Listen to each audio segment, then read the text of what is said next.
everyone, my name is Liu Xingtong and I'm honored to present on the topic of transforming inequality in Southeast Asia through compulsory education.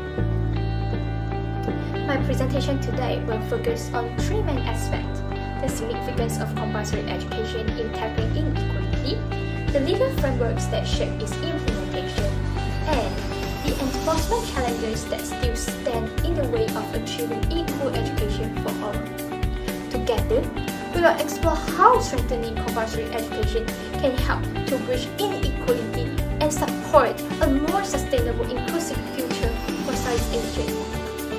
Before we begin, let me briefly introduce our team. We are seeking the Bachelor of Law students from University Kebangsaan Malaysia, UKM.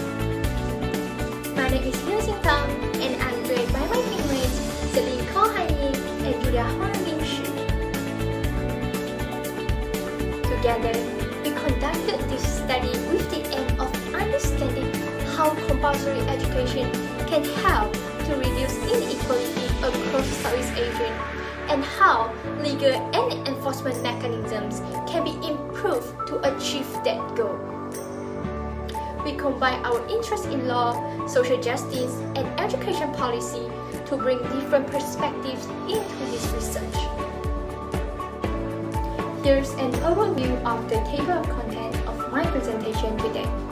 I will begin with a brief introduction to the topic, followed by the problem statement, which highlights the key issues related to inequality and access to compulsory education in Southeast Asia. Next, I will outline the objectives of this study and then explain the methodology that we use to conduct our research. After that, I will move on to the findings and discussions, where I will present key comparisons between the different Southeast Asian countries and also the main challenges identified. Finally, I will end with the conclusion, which summarizes the study's insights and also proposed strategies for improving compulsory education and reducing inequality in the region. To begin with, let us understand what compulsory education means.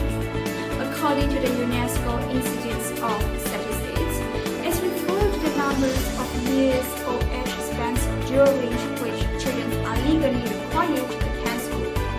While compulsory education's importance, it always plays an essential role in shaping society. They encourage students to stay in school longer, leading to higher literacy rates, lower dropout rates, and more equal opportunities, especially for underprivileged students. It is one of the key ways to promote fairness and social mobility. However, in Southeast Asia, challenges still remain. Although access to education has improved, UNESCO reports that around 18 million of children and youth are still out of school due to stubbornness, poverty, and cultural barriers. Furthermore, the implementation of compulsory education varies country.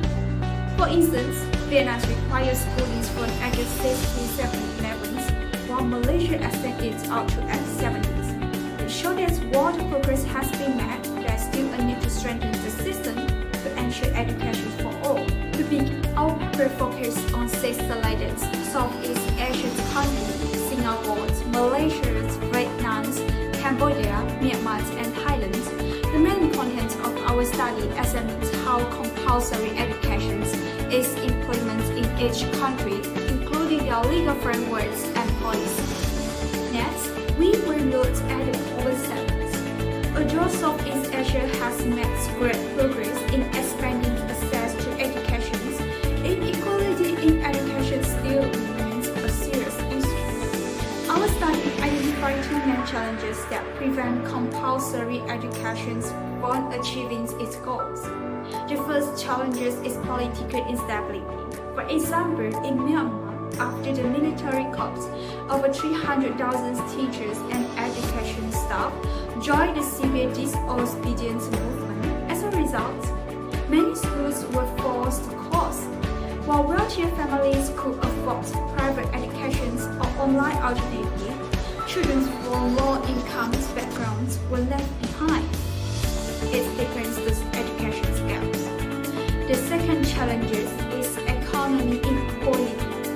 In many some East Asia countries, children from rural areas face more barriers to education than those in urban regions. During the COVID-19 periods and the 2023 economic turnouts, the Thailand records over 1 million students dropouts not only because of poverty, but also due to social and political instability. This meant because education is a key driver of social mobility.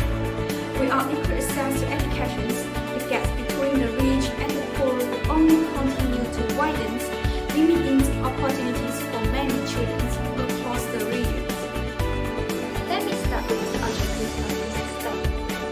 The main aim is to examine how compulsory education can help to address inequality across Southeast Asia. There are 4 key objectives. First, to evaluate its impact on literacy, profits, and equal access to schooling. These indicators show whether compulsory education truly benefits all students. Second, to analyze the legal frameworks, especially the age requirements and duration of mandatory schooling, which differ from one country to another. Third, to identify enforcement challenges, such as weak government compliance, ineffective penalties, or limited infrastructure in rural areas. Next, let's look at the methodology. This study uses a qualitative and comparative approach to understand how different countries implement compulsory education. Data were collected from secondary sources, including reports from UNESCO, UNICEF, and the World Bank, as well as credible journals, and also national policy documents. The research focuses on 3 main aspects: the legal frameworks that shape compulsory education, the enforcement mechanisms that governments use, and also the socio-economic barriers that affect equality in schooling. For the analysis, I conducted a content comparison between countries with stronger systems, such as Singapore and Malaysia, and those facing greater implementation challenges like Cambodia and Myanmar. Through this comparison, the study identifies key regional disparities and draws lessons from best practices Southeast Asian countries that can be adapted to improve compulsory education.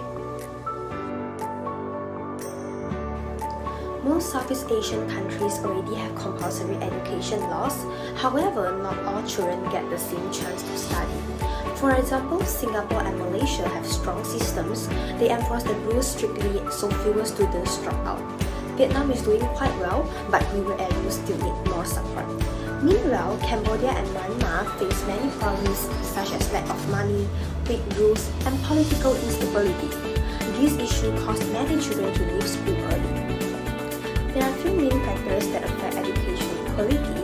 First is law enforcement. In Singapore and Malaysia, parents are punished if children skip school, so attendance is high. But in Cambodia and Myanmar, weak laws lead to more dropouts. Second is money. Poor school and low funding make learning difficult. In Cambodia, about 8.9% of children aged 5 to 14 work to help their families. Lastly, politics and society. In Myanmar, the coup closed schools and stopped teachers from working, and in rural areas, some of those still have fewer chances to study. In conclusion, having a law alone is not enough. Countries need to take action and give more support. Governments should check that all children attend school, spend more money on rural areas, and help low-income families so children don't have to work. When laws are enforced and schools are supported, every child can get a fair education and have a better future. That's all from us. Thank you for your attention.